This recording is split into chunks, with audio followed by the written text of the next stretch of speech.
I am Herbert George, and I am buried here with my wife, my mother and father, 5 of the 6 of us siblings who survived to adulthood. Our other sister is buried right over there in the Abbey Mausoleum.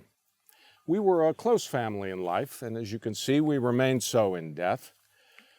5 of us were photographers. My father, Victor Emmanuel, my brother, Victor Emil, my brother Raymond, and myself, and Irma Pree, our sister over there, who specialized in children's photography.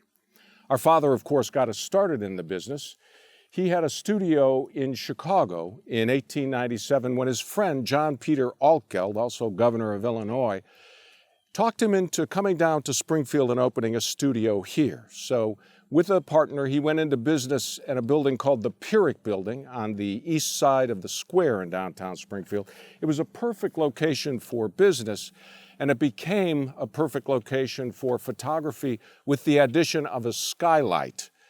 It was, at that time, it was important to get the best source of light that you could. I guess it always has been, but daylight in those days was still the best way to get a good image. But my father was not afraid to use other ways to get illumination. He was adept in the use of flash powder, and he was the first photographer who went to clients' homes here in Springfield to take portraits of the clients and their families. He was an innovator in a number of ways, and a history of American photography has this to say about him. He was an experimentalist who mastered all aspects of the photographic process.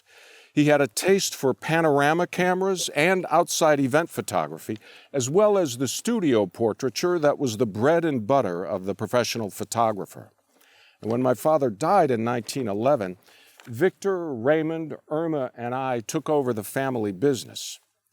But Victor did not stay in Springfield long. By 1914, he was operating a studio in Chicago and made a name for himself quickly by photographing internationally famous opera stars when they toured through Chicago.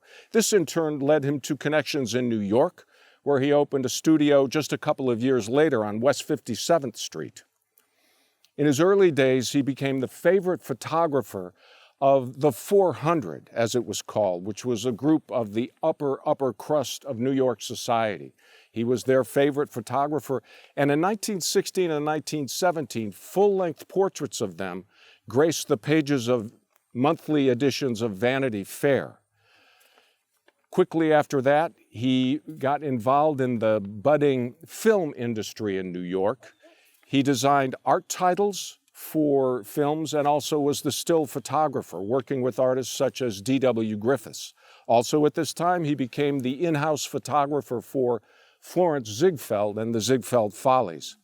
By 1925, he had become the photo editor of the New York Times.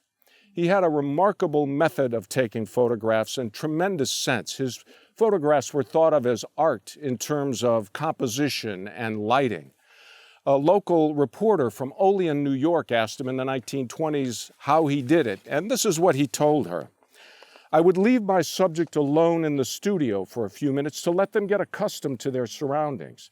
Then I would talk with them, let them forget they've come to just have pictures made.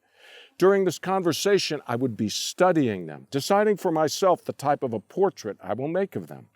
And I would be considering lighting. Much can be done with lights. A face can be remodeled with them. In fact, a receding chin can be built up if a face is properly lighted. A nose that is not well modeled can be changed. Only after all of those preparations would he turn to the camera, and if he had done his work, and he always did, it would just be an afterthought to expose the photographic medium. After all these successes, I'm sorry to say that in his later years, Victor became a little bit of a crank. He had some health reversals, and somehow to explain these, he embraced a pseudoscience called numerology, which, I don't know if you're familiar with it, it holds that success in life can be attributed to things like the number of letters in one's name or the numbers in one's birth date. He did not do as well in this phase of his career. The only thing he did of note as a numerologist, other than giving talks, there's records in Springfield of him giving talks here trying to convince others, he became the farm advisor to Governor Dwight Green of Illinois. This was in the 1940s. And after great reviews his entire career in photography, he was not thought of so well as a farm advisor. Chicago Tribune columnist once said, "His specialty is certainly not agriculture, except as it concerns a number of cows in a given pasture." And as you can see, he's buried here under the name Victor E. George, and we're happy of that, and that's all I'm going to say about that. For my part, I stayed in Springfield, tended the family business, and built it, made it a very successful operation from my dad's death until my own in 1964. I also, like my brother, got a little bit into the film industry. I helped develop a sound system for 35 millimeter film, and I also was the cinematographer, filmer of local Central Illinois footage.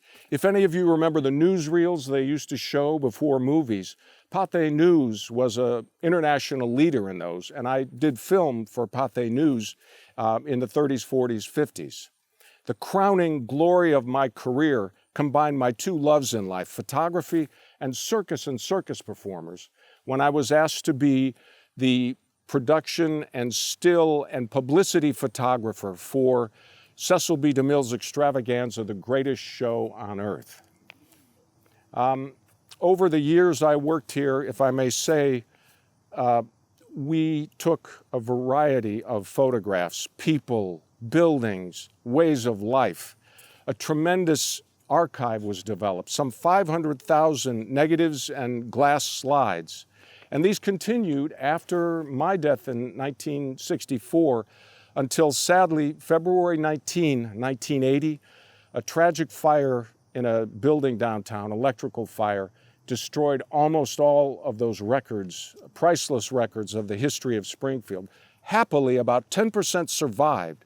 Those combined with a number of old images that my dad had made before his death in 1911 were entrusted to the Illinois State Historical Library, now a part of the Abraham Lincoln Presidential Library, and they can still be viewed. If I may say so, they create a remarkable photographic documentation of the people, the buildings, and the way of life in Springfield throughout the first half of the 20th century. You're encouraged to go, and the librarians are very helpful. That concludes this. I thank you very much for coming today and for your attentiveness.